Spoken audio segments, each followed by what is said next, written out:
15 अगस्त का दिन हो और टीवी पर तिरंगा फिल्म ना आए, ऐसा हो ही नहीं सकता।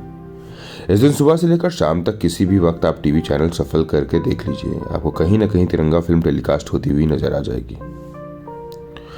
स्वतंत्रता दिवस के पावन मौके पर देशभक्ति की भावना को देश के हर नागरिक के मन में गहराई तक संचारित करती है तिरंगा फिल्म। फिल्म में राजकुमार, नाना पाटेकर और दीपक सिरके जैसे दिग्गज कलाकारों ने इतना शानदार काम किया है कि कई दफा देखे जाने के बावजूद भी ये फिल्म आज भी मनोरंजक लगती है। सहायक कलाकारों की भूमिका में सुरेश ओबराय, आलोक नाथ, हरीश कुमार, ममता कुलकर्णी, वर्षा उसांगाओंकर, सत्येन कप्पू, राकेश बेदी, अर्जुन और सुजीत कुमार ने भी जबरदस्त एक्टिंग की है। फिल्म का संगीत दिया था लक्ष्मीकांत प्यारेलाल ने और इस फिल्म में कुल 8 गीत थे जो बेहद पसंद किए गए थे। गीतकार संतोष आनंद ने फिल्म के सभी गीत लिखे थे। फिल्म के डायरेक्टर थे मेहुल कुमार और इस फिल्म को प्रोड्यूस भी उन्होंने खुद ही किया था। उस जमाने में जब फिल्म जगत में ये खबर फैली थी कि मेहुल कुमार अपनी फिल्म में राजकुमार और नाना पाटेकर को साथ ला रहे हैं तो लोग हैरान रह गए थे। कईयों ने तो यहाँ तक कहा था कि मेहुल खुद अपने पैरों पर कुल्हाड़ी मार रहे हैं, लेकिन आखिरकार मेहुल ने लोगों की बोलती बंद ही कर दी। हालांकि मेहुल के लिए ये कर पाना एवरेस्ट पर चढ़ने से कम नहीं था। फिल्म के लिए राजकुमार पहले ही यहाँ कर चुके थे। हालांकि उस वक्त तक उन्हें नहीं पता था कि मेहुल नाना पाटेकर को भी इस फिल्म में लेने का इरादा बना रहे हैं। मेहुल ने जब नाना पाटेकर को तिरंगा फिल्म का ऑफर दिया तो नाना ने काम करने से साफ इनकार कर दिया। नाना ने कहा, मैं केवल 8 फिल्मों में काम करता हूँ, कमर्शियल फिल्मों में काम करने में मुझे कोई दिलचस्पी नहीं है। लेकिन चूंकि मेहुल पर हार फिल्म में नाना की एक्टिंग से काफी इम्प्रेस थे तो वो किसी भी सूरत में नाना को इस रोल के लिए लेना चाहते थे।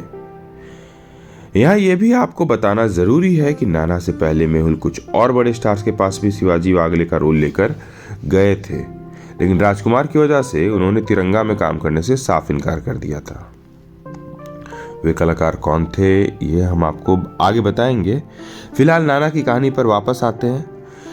नाना की इनकार करने के बाद मेहुल ने उनसे कहा कि मैं तुम्हारे घर आ रहा हूँ, तुम एक बार कहानी सुन लो, उसके बाद तुम जो फैसला करोगे मुझे मंजूर होगा। नाना ने मेहुल को अपने घर बुला लिया। नाना ने कहानी सुनी और उन्हें ये कहानी पसंद आ गई। मेहुल ने नाना से कहा कि पूरी फिल्म में उनके 14 सीन होंगे। नाना ने मेहुल के सामने शर्त रखी कि फिल्म की अगर मेहुल वादा करे कि फाइनल एडिटिंग में उनका एक भी सीन नहीं काटा जाएगा तो ही वो इस फिल्म में काम करेंगे। मेहुल के ये वादा करने के बाद नाना ने उनके सामने एक शर्त और रख दी। नाना ने मेहुल से कहा कि अगर उनके काम में राजकुमार ने किसी भी तरीके से टांग अड़ाई या अड़ाने की कोशिश की तो उसी वक्त फिल्म छोड़ देंगे और फिल्म की पूरी होने की परवाह बिल्कुल भी नहीं करेंगे। मेहुल ने नाना से ये वादा भी कर दिया। इसके बाद घर आकर मेहुल ने राजकुमार को फोन लगाया और उन्हें बताया कि तिरंगा के सेकंड लीड के लिए उन्होंने नाना पाटेकर को फाइनल कर लिया है। ये सुनकर राजकुमार काफी निराश हुए। दरअसल राजकुमार जानते थे कि नाना बहुत गुस्सैल हैं और वो सेट पर जब भड़कते हैं तो जोर जोर से चिल्लाने लगते हैं। तब मेहुल ने राजकुमार को भरोसा दिलाया कि नाना ऐसे नहीं है जैसा कि मीडिया में उनके बारे में कहा जाता है। हाँ, उनके साथ टेम्पर की दिक्कत है, लेकिन अगर आप उनके काम में टांग नहीं अड़ाएंगे तो कोई परेशानी नहीं होगी। राजकुमार ने मेहुल से वादा किया कि वो नाना के काम में बिल्कुल भी टांग नहीं अड़ाएंगे। राजकुमार ने अपना वादा निभाया भी। उन्होंने नाना के किसी काम में टांग नहीं अड़ाई और पूरी फिल्म बिना किसी परेशानी के शूट हो गई। फिल्म इंडस्ट्री में राजकुमार की इमेज एक ऐसे इंसान की बन चुकी थी जो किसी को भी कुछ भी बोल देते थे। राजकुमार जब मजाक के मूड में होते थे तो कभी इस बात की परवाह नहीं करते थे कि सामने वाले को उनका मजाक बुरा लगेगा या नहीं। इसी वजह से नाना पाटेकर उनके साथ काम करने से बच रहे थे। लेकिन मेहुल के भरोसा देने के बाद फाइनली नाना मान गए। राजकुमार ने भी मेहुल से किया वादा निभाया और ना तो उन्होंने नाना को किसी काम में टांग अड़ाई और ना ही उनसे किसी किस्म का मजाक भी किया। फिल्म की शूटिंग के दौरान इन दोनों में जरा भी दोस्ती नहीं दिखाई देती थी। दोनों एक साथ बैठना तक पसंद नहीं करते थे, बात करना तो बहुत दूर की बात है। फिल्म में कई सीन इन दोनों के साथ शूट किए, लेकिन फिल्म देखकर कभी किसी को नहीं लगा कि ये दोनों असल जिंदगी में एक दूसरे से बात तक नहीं करते हैं।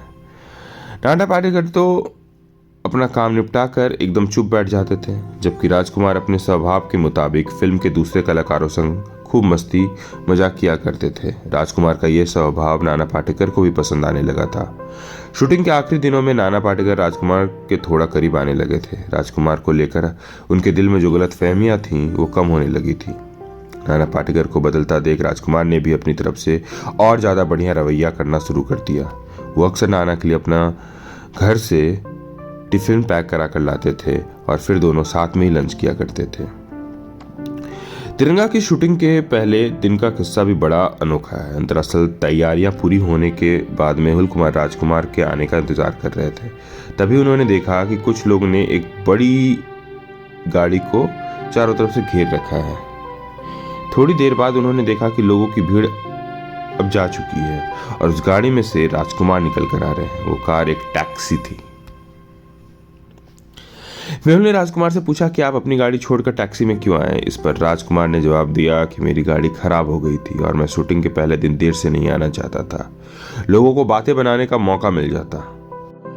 तिरंगा रिलीज हुई थी 29 जनवरी सन 1993 में। कहा एक वक्त पर फिल्म इंडस्ट्री के लोग कह रहे थे कि ये फिल्म पूरी नहीं बन पाएगी और बंद हो जाएगी, तो वहीं मात्र 6 महीनों में ये फिल्म शूट भी हुई और रिलीज भी हो गई।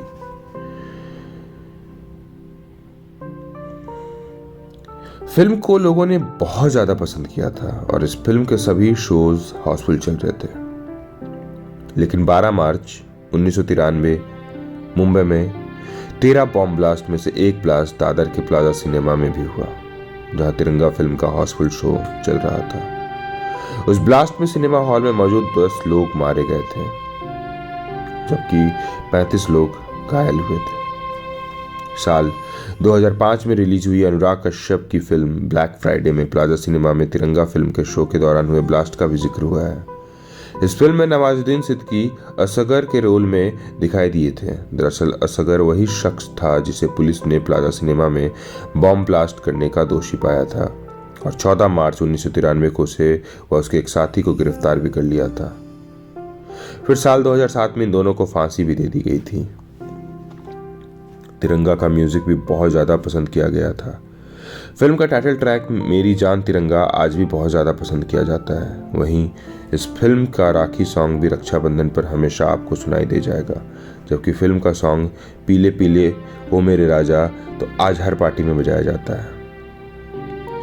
इस गीत से बड़ा रोचक किस्सा कुछ यूं है कि इस गीत में नाना पाटेकर को नाचना था, लेकिन चूंकि इससे पहले किसी भी फिल्म में उन्होंने डांस नहीं किया था, तो वो इस सीन की शूटिंग के वक्त बहुत ज़्यादा नर्वस थे। गाने में नजर आए बाकी कलाकारों ने तो शराब के चंद घूंट लगा भी लिए थे, लेकिन नाना पाटेकर ने बिना शराब पिए ही उस गाने में डांस किया और आज भी ये एक आइकॉनिक सॉन्ग है। तिरंगा का म्यूजिक खिलाड़ी फिल्म के गोल्डन जुबली फंक्शन में रिलीज किया गया था और मज़ेदार बात यह है कि इसी फंक्शन में शाहरुख खान की बाजीगर फिल्म का म्यूजिक भी रिलीज किया गया था। राजकुमार और नाना पाटेकर ने पहली और आखिरी दफा तिरंगा फिल्म में साथ काम किया था। इसके बाद फिर कभी ये किसी और फिल्म में साथ नहीं दिखे। तिरंगा से पहले राजकुमार मेहुल कुमार के साथ मरते दम तक जंगबाज फिल्मों में काम कर चुके थे और ये दोनों ही फिल्में बॉक्स ऑफिस पर ठीक ठाक चली थी।